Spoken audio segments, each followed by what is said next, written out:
Halo teman-teman. Halo. Jadi kami di sini akan melakukan praktikum mandiri dari mata praktikum Kimia Dasar 1. Kami dari kelompok A1 akan melakukan praktikum mandiri dengan materi korosi. Anggota kelompok kami terdiri dari saya, Muhammad Arifin Haji dengan NIM C5401 231057 dan saya, Agus Syamsuddin dengan NIM F0404 2510. Dan saya Rebecca Nabasarani F0402 251062. Dan saya Saskia Mujal Ramadhani dengan NIM J7401251063. Nantikan keseruan kami pada video kali ini. Cek desa. Saat ingin melakukan praktikum, pakailah alat perlindungan diri seperti kacamata pelindung.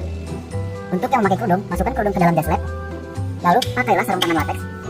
Lalu pastikan gas lab terkancingi dari atas hingga bawah dan gunakan identitas diri. Bahan yang digunakan untuk praktikum ada 5 buah gelas plastik, 1 gelas plastik berisi air, 1 botol minyak, 6 buah paku, sabun, kawat, kapas, dan garam secukupnya. Lilitkan kawat pada paku agar paku mudah diambil. Pertama-tama, siapkan sebotol minyak dan 2 gelas. Isi kedua gelas dengan minyak sekitar 100 ml setiap gelas. Kemudian, masukkan paku ke masing-masing gelas.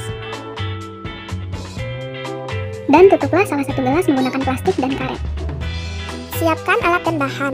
Lalu, tuang sabun cair secukupnya dan tambahkan air secukupnya. Aduk sebentar.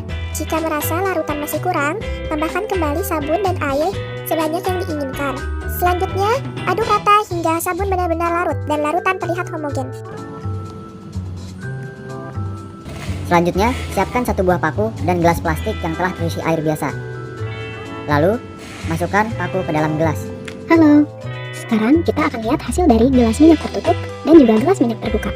Ternyata paku yang direndam dalam minyak, baik pada gelas terbuka maupun tertutup, tidak mengalami korosi.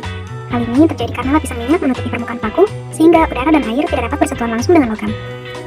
Baik, sekarang inilah bahan-bahan untuk larutan garam pada balutan kapas. Nah, langsung saja kita tuang garamnya secukupnya dan air juga secukupnya. Setelah itu kita aduk hingga dia benar-benar merata. Setelah itu kita rendam kapas di dalam larutan garam tersebut. Nah, setelah itu kita letakkan paku di dalam balutan kapas dan jadi. Setelah 7 hari, bandingkan hasil paku yang dibiarkan terbuka di suhu ruang dan paku yang terendam di dalam air. Paku yang terbuka hanya terpapar oksigen dan air dari udara lembab, sehingga proses korosinya tidak secepat paku yang terendam penuh. Paku yang terendam dalam air akan mengalami korosi lebih cepat dibandingkan paku yang dibiarkan terbuka, karena adanya air dan oksigen terlarut dalam air. Berikut adalah perbedaan antara paku yang dibiarkan terbuka dengan paku yang terendam dalam air selama 1 minggu.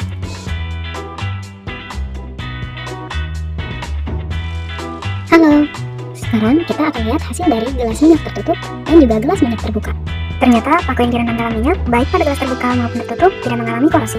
Hal ini terjadi karena lapisan minyak menutupi permukaan paku, sehingga udara dan air tidak dapat bersentuhan langsung dengan logam. Dan sekarang ayo kita ke tabel hasil datanya. Untuk minyak terbuka dan minyak tertutup dari hari pertama sampai hari ke-7. Dari tabel hasil data ini terlihat bahwa paku di dalam gelas minyak terbuka dan paku di dalam gelas minyak tertutup tidak menunjukkan adanya korosi sama sekali pada paku. Baik, nah sekarang kita akan membuka hasil dari gelas air sabun dan juga hasil dari gelas air garam. Nah, pertama-tama kita buka terlebih dahulu penutup dari masing-masing gelas. Nah, ini adalah hasil percobaan dari korosi air garam. Kita akan melihat bagaimana hasil dari korosi atau karet yang terbentuk.